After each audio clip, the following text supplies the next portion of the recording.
Easy now, what is up guys? Welcome back to Hearts of Iron 4 Defenders of the North.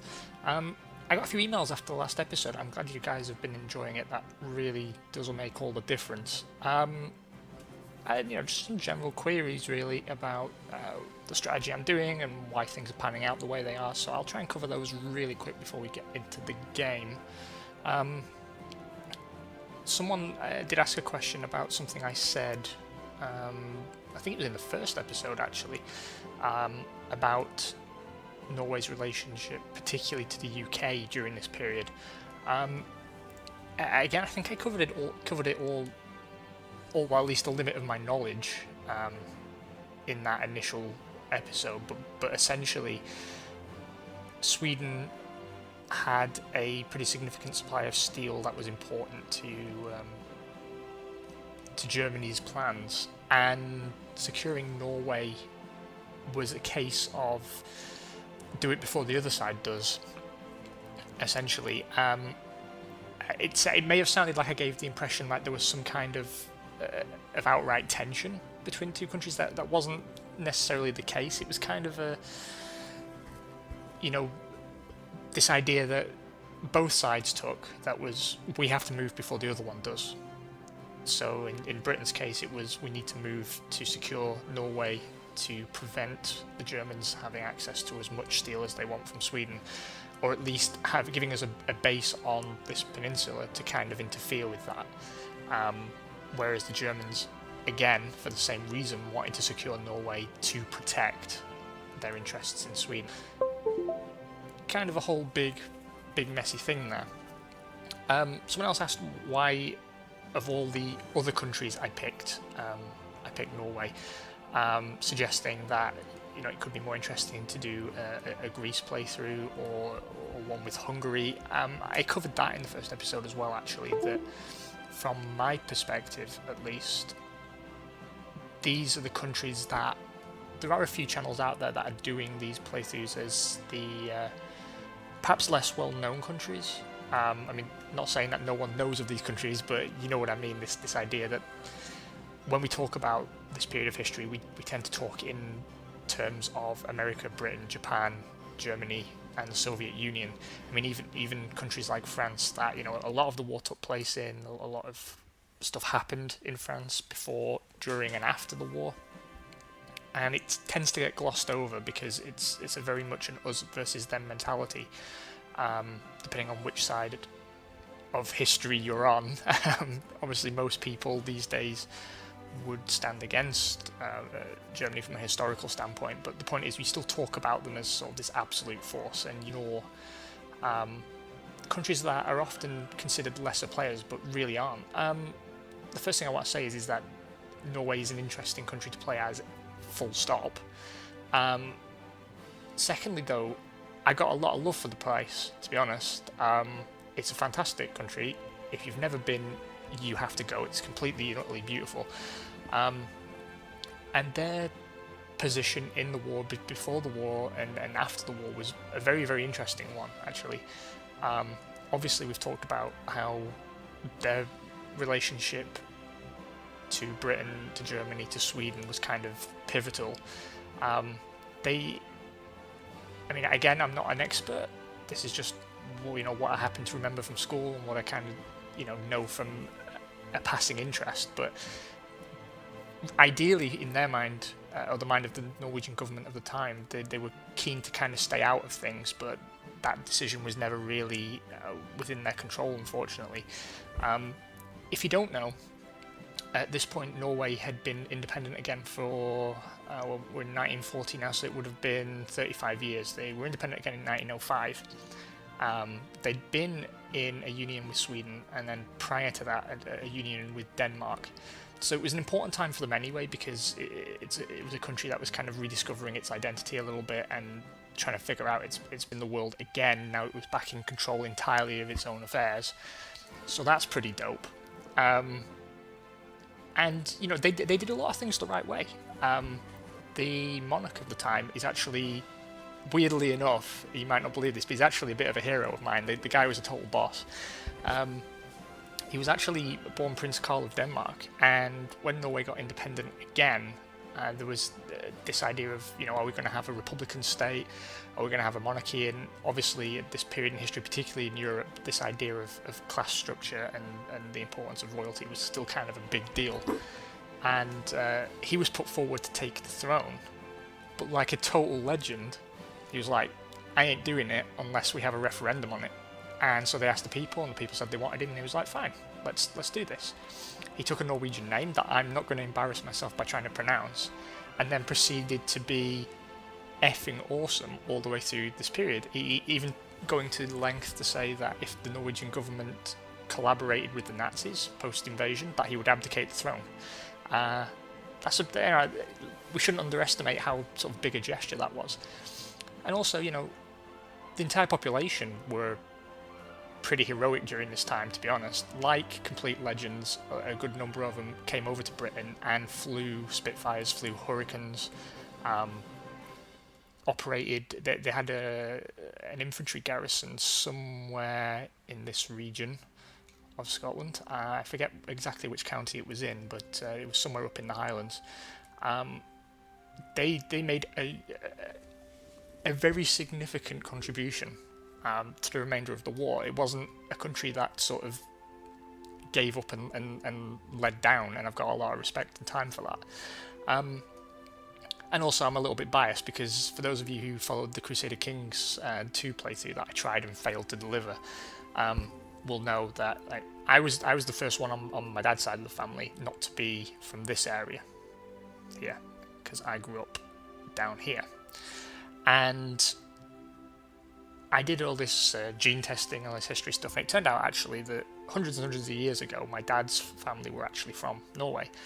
And then this morning, of all things, before I was going to make this video, I'd taken a follow-on test that looks at your DNA you get from your mother, and it turns out that's from Norway as well. So, that's pretty awesome too. I didn't know that going into this, but, added bonus. Someone else asked me about strategy, and we obviously started the playthrough from the perspective of, well, if we have enough submarines in operation, we should be able to make things a little bit difficult. I'm still not entirely sold that that's going to work for us at this point. We kind of had a change of thought on that, given that every naval encounter we had with the German Navy until now has been an utter defeat. And that's down to my bad strategic planning, to be honest. What has worked quite well, though, is the work we've done on the Air Force. And we've actually managed to maintain air superiority against the Luftwaffe of all air forces, which, to be fair, you'd think I'd be biased towards the RAF, but certainly at this point in history, the Luftwaffe were the premier air force probably anywhere in the world. And we gave them a slap. We gave them a pretty convincing slap, actually. They made some incursions, but we dealt with it. It ain't no thing. We ran into some problems, though, that we've got aircraft in reserve, but it says that we don't. Very, very weird. Hopefully that corrects itself. I'm not sure if it's a bug or not. But we're going to let things build up. We'll try and get those squadrons back up to full numbers, and then we can start bashing out some more squadrons. And I'm going to try and rely on this combination of using submarines and supporting them with aircraft. We're going to try and get some naval bombers in the air when the opportunity presents itself, to kind of say, just F off. Just go F yourselves. What has happened, that's pretty awesome, is the Australians have rocked up down here, and they are slapping some mofos around. There's some Canadian infantrymen down here as well. Some Slovakian troops and some German troops. The Germans do outnumber us at the moment, but perhaps there's something we can do to help in that regard. The front is still moving against us, unfortunately. Something that has happened, though, is that around Genoa, the British have made some progress, although I've got a distinct feeling that they're about to get dicked on, and there's nothing we can do to help them. So what's in our interest now is to try and support this Australian push as best we can, because we've got a lot of equipment that we can't actually use because we don't have the time or manpower immediately available to put that to good use. At the same time, we don't want to give up too much of our defence forces, because our special forces in particular are going to sit up in these mountains and make life very difficult for any bastard that wanders in and decides he's going to try and make us his bitch. That ain't happening. It ain't happening, and we're going to do our best as well to do what we can for Denmark. I've got a feeling that Denmark is probably going to be indefensible for us. However, Sweden and Norway, we stand a better chance of defending, because they either have to come in this way, and you see this red line here indicates a crossing point. That creates problems for any force attacking across the water and sort of aids the defenders, or they have to do an amphibious landing, which we are going to do our best to fuck with, using aircraft and submarines and general bastardry. So I'm going to unpause the game and we will get cracking with the knacking. We've got some free dockyards, ain't doing nothing with them. We got into a naval... Yep, we lost. Of course we did.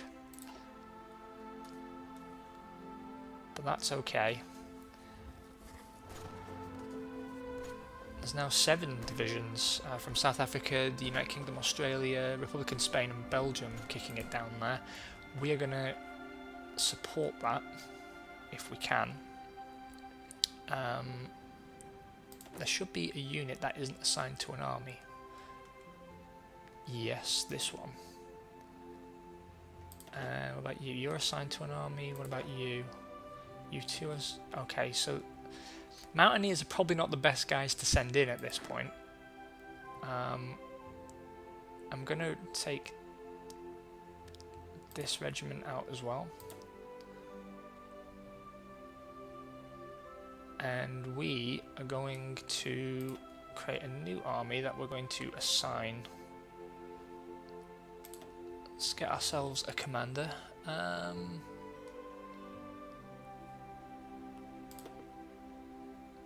Yeah, nice. This old dude. You know you're going in the right direction when you've got an old white dude in charge. That's just the way. Right.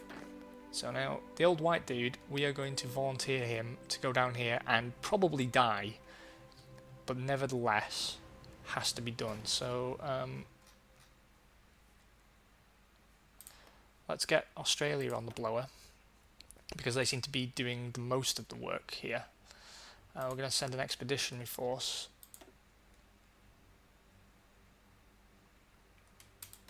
Boom, done. So, I don't know what he's doing with those. Apparently, they've got no orders. Ah, there we go. Hungary has joined the Axis. Australia has accepted our offer of an expeditionary force.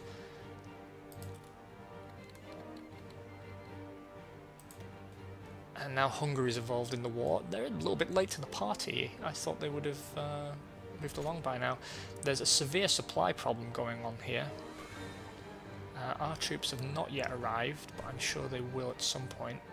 We don't really have anything to do on the armour front. I'm going to hit pause again and see if we can't get some air operations extended over here.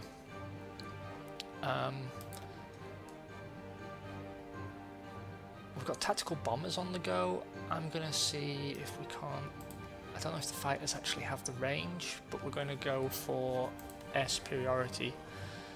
It's probably not going to work in our favour, but we'll do what we can.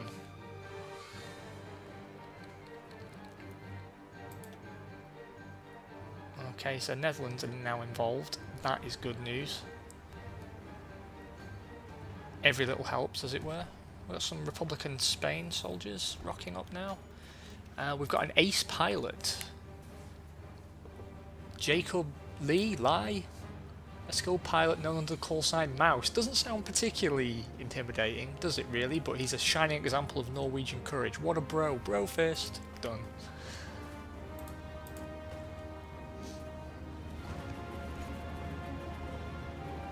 So, oh, unlucky. It looks like our Air Force is actually kicking some arse. I just saw... I know it's a representative graphic rather than an exact science here, but I just saw that 3 Luftwaffe Bf-109s went down. We are 60.9% effective in the air. Another squadron probably wouldn't hurt then. Let's go for this one. And we'll get them doing the same thing.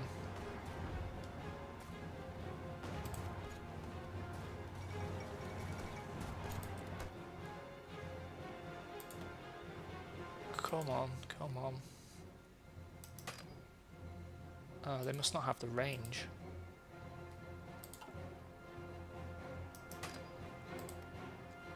No, they do not. And we're starting to lose them in quite big numbers. We're down to 3 aircraft. That sucks. Maybe we've been a bit aggressive there, but I still don't give an F, really. Look at me give an F. I swear on this channel all the time. I don't know why I'm suddenly censoring myself. Oh, hello. It seems like we have made some progress, though. Those guys seem to have defended themselves quite admirably. It would be good to have some more heavy fighters on the go. Maybe I will switch over some production. See if I can't get them. Yeah, we've got close air support being constructed, but I don't know where they're going. Because they sure as shit aren't in reserve. Oh, no, they are. Okay. We'll go for a squadron size of 15.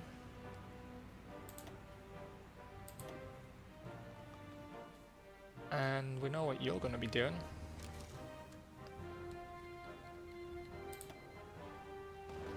You're going to be operating over here as well.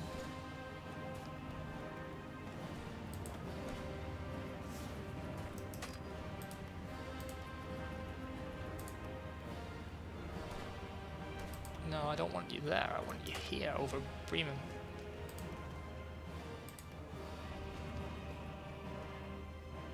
Okay, well in that case you can just do close air support. Whatever. Yeah, our operations have been curtailed somewhat. It seems like we've lost all our bombers. Oh no, 18 of 18. They're doing their thing. Those bombers are pre-war bombers. They're totally... that's a high priority squadron. And we want you fighting over here. We want you fighting... What about here? No. Okay, so they just didn't have the range. Luxembourg has surrendered. That's kinda shit.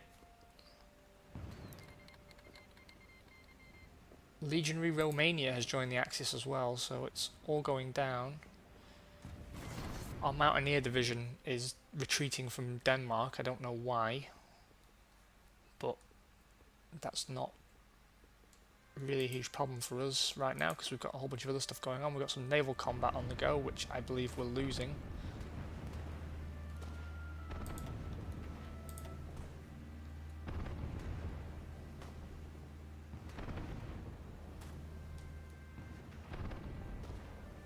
That's four German ships against 2 Norwegian ships. So yeah, we're outgunned, I would imagine. The Kiel Canal is contested. Denmark seem to be reinforcing their borders. We've expanded out a little bit into northwest Germany. That's certainly encouraging. There's still supply problems around Wilhelmshaven, but not really a great deal we can do to support that right now. We instead have to continue focusing on recruitment. We're still recruiting ourselves some Mountaineer divisions there in training. We've got an armoured division in training as well, although I don't know if they've actually got any equipment.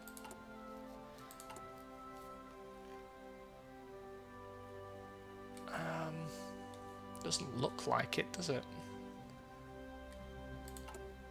See if we've got any... Yeah, I'm gonna cancel that naval fortress right now, and I'm going to instead try and get another military factory up so we can get another production line on the go, and we will use that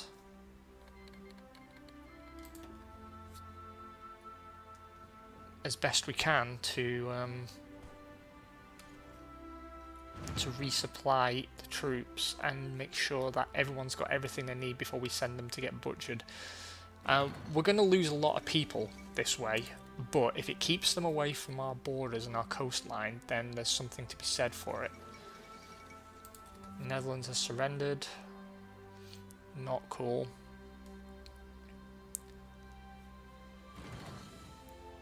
I mean, the thing is, like, this is really useful for us. They've built this little beachhead here. I don't know if it's going to be sustainable, but it's super useful for us because... Oh, Denmark has joined the Allies. Ah, that's excellent. That is excellent. That's what we wanted to happen. Right. That means now we need these guys to begin operations. Oh, they don't have the range. About our fighters.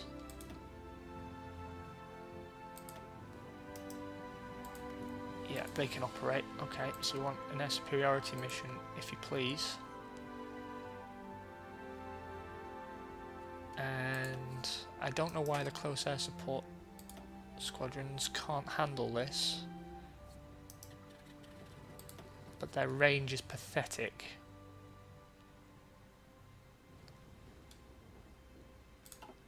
Never mind, never mind. We are deploying air forces to where they're needed, and that's the main thing.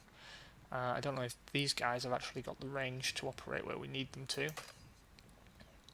No, they don't. But that's okay, because more and more level 2 fighters are being pushed to the front lines. Heavy fighter level 2 is 100 days away, which I know sounds like a long time, but it'll soon fly by. Speaking of flyby, that looked painful. We are still losing aircraft, but we're doing our bit. That's the main point. We're doing our bit. We've got an 81.2% effectiveness on our close air support missions. Our air superiority and interception missions are not going quite so sexily anymore, but that's not really a surprise given the effectiveness of the Luftwaffe in general. The main thing is we get to keep the factories bumping out these aircraft constantly. What I could do is pull the heavy fighters back, have them resupply, but I'm not entirely sure if that's necessarily going to be a benefit. We need 41. Do we have any more? Do we have any more military factories? We don't.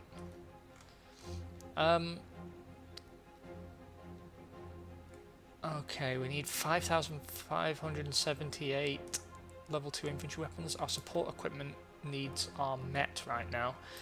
I'm going to reassign that factory to producing fighter 2s, maybe? Or do we have naval bombers now? Yes, we do. Can we create a variant heavy fighter?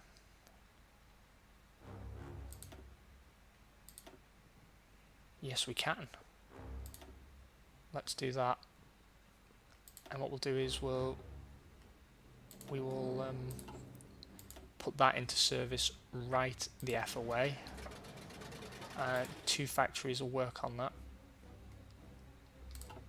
We're still only putting out 1 a week, but that will improve, and I'm going to make sure our future research aims will try and tailor our factory production lines to get maximum efficiency.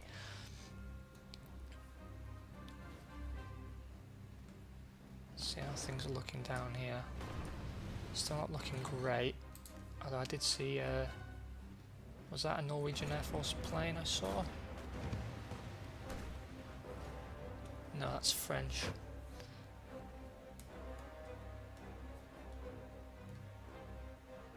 still. We have air superiority 100% over southern Norway. That's something that's very important to us. A close air support squadron isn't losing that many aircraft. The heavy fighters are taking the brunt of things. The fighter squadrons as well. I feel like more bombers could potentially be useful. Naval bombers could be useful here as well, but close air support can do the same job. Man, it's really difficult to call when your resources are limited like this. It's very difficult to call.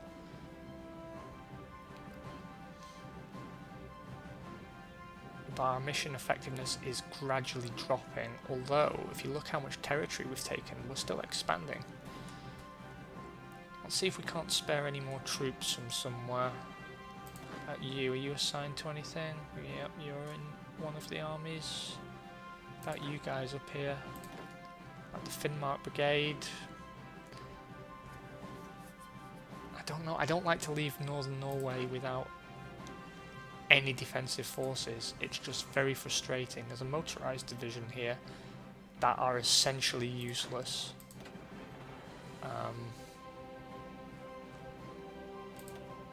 We will send them in support of the general effort down here, I suppose. Expeditionary force. Yeah, off you go. Problem is, like, we've actually got enough equipment for this division, but it's the training time. I can deploy them instantly, but they're only 70% trained. Yeah, I'm gonna do it. I'm gonna do it.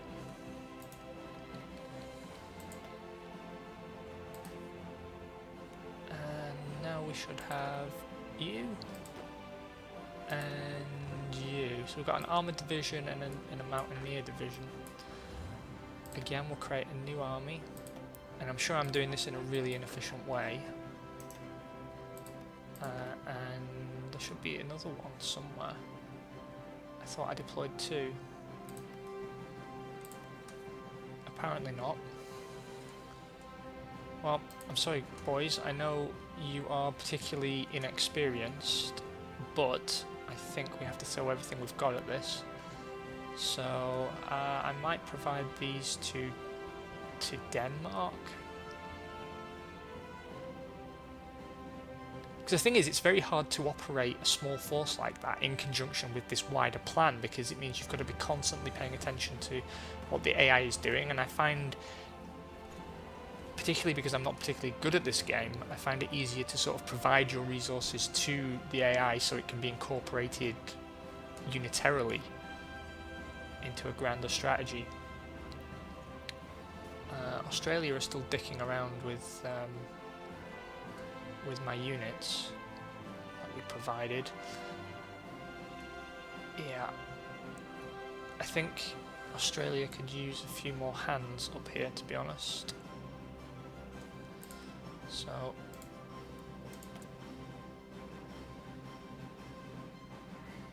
another expeditionary force, 2 divisions, boom, there you go. Let's make sure we are still recruiting people. I think another armoured division would be good.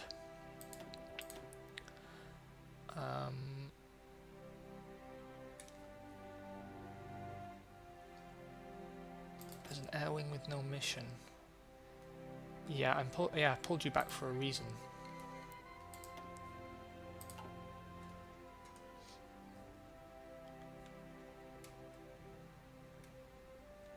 Okay, so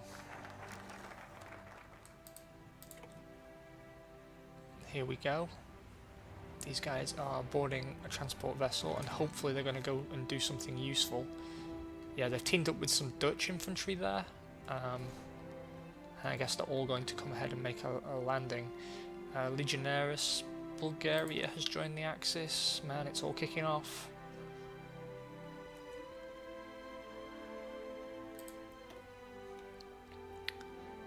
Let's go for... Oh, it's kind of hard to know, isn't it, really?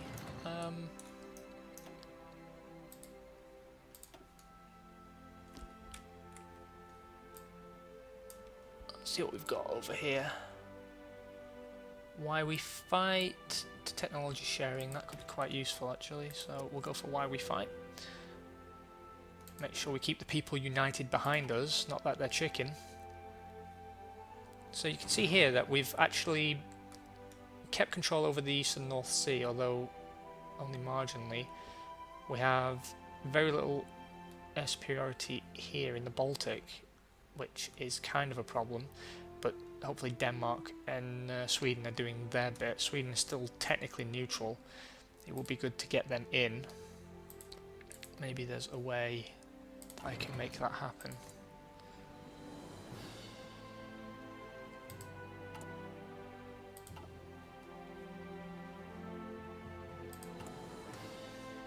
Let's see what we can do here.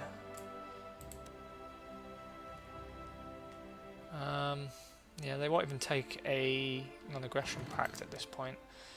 We'll try and improve relations with them and just see if we can't try and keep them on board to some degree. I mean, what we really need is the Germans just to outright attack them, but it's not going to happen. Let's see how this squadron's recovering. We're up to 8, so I will take that and party.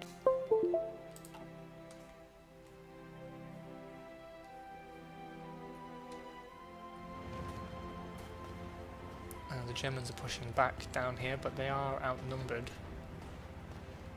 Nice to see they're not using my tanks at all. Don't know what I bothered bringing them out for. We need to put some more tanks into production, so I guess I should go and take care of that. As annoying as it is. We just improved our factory efficiency though, so that might go some way towards helping things. Okay, tanks are in production. We've got a research slot available. I'm again going to go for production efficiency, I think. Is there anything else I can do? Concentrated infantry. Infantry industry. Factory output plus 20%. Yeah, done. That's a done deal. We've unlocked new support weapons, but we don't have the capacity to build them.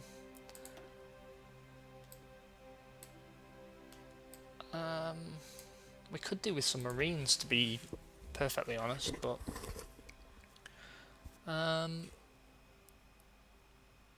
maybe we should go for medium tanks. Don't know. It feels like we're being a bit diffuse, actually.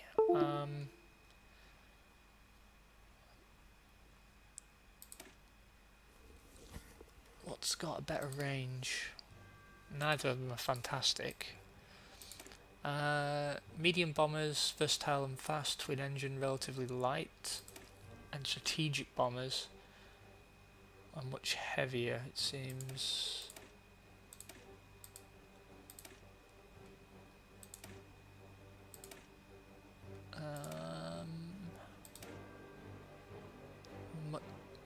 Not necessarily much slower either. Let's go for strategic bombers. We can modify the government. We will go for a concealment genius. So that's good. Our heavy fighter squadron's nearly up to full strength again, so we will once again extend operations out to northwest Germany. Air superiority, if you please. We're not losing a great number of tactical bombers. They must be... We only lost one actually in recent times. They must just be fundamentally ignoring them because they're so pathetic. But never mind, that means they're getting away with it. We lost a submarine to the German Air Force. So it's all kicking off still. We've got no naval bombers in production still. but we do have a military factory under construction, so hopefully we can get that on the go fairly soon. We have a submarine available.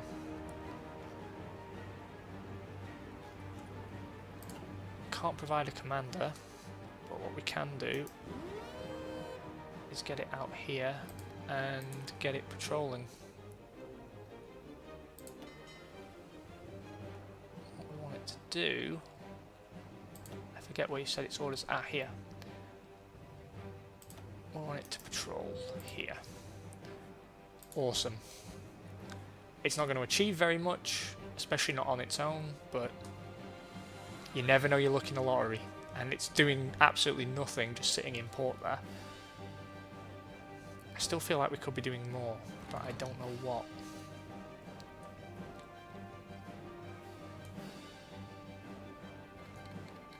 Soviet Union has declared war on Finland, so now we have that to worry about as well, but the Finns stuck up for themselves. They didn't take any pissing about.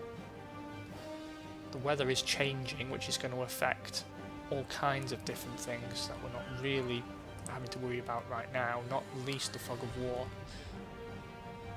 The Germans are pushing upwards again, which is strange because we've got a lot of territory going on here. A lot more than I expected. We're actually potentially going to cut them off.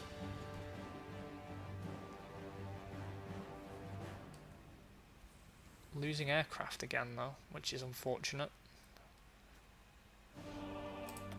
Let's see. Yeah, we've lost half our heavy fighters already. No airplanes in reserve.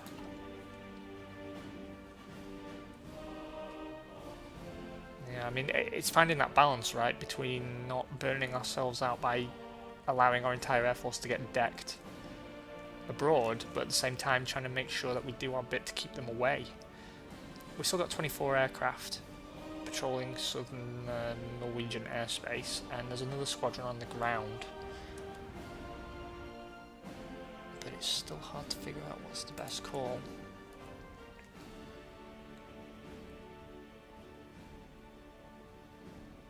We're getting much closer, it seems, to getting at least some more mountaineer divisions out. They're only 46% trained, which isn't great, but let's deploy them anyway.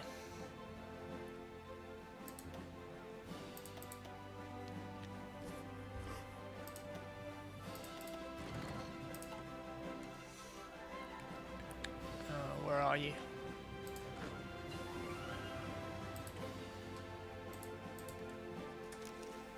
It's you.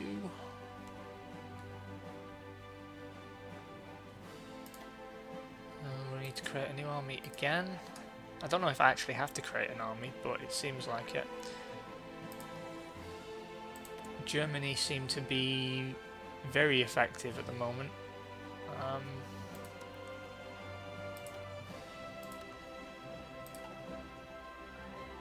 We've got a research slot available, that's good news. Fight race initiative, or I think it's better to have formation fighting, to be honest, at this point.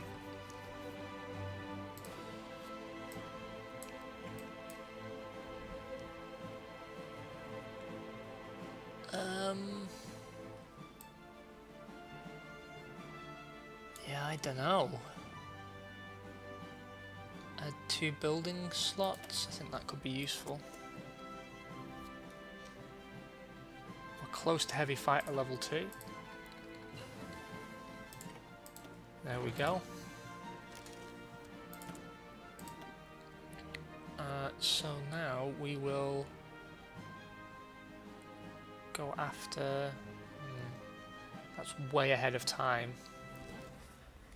We don't need a carrier variant.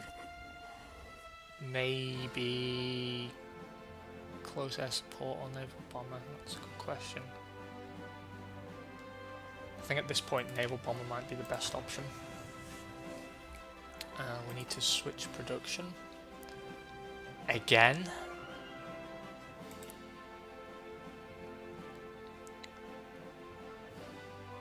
Heavy Fighter 2, and we need to see if we can't create a variant of that.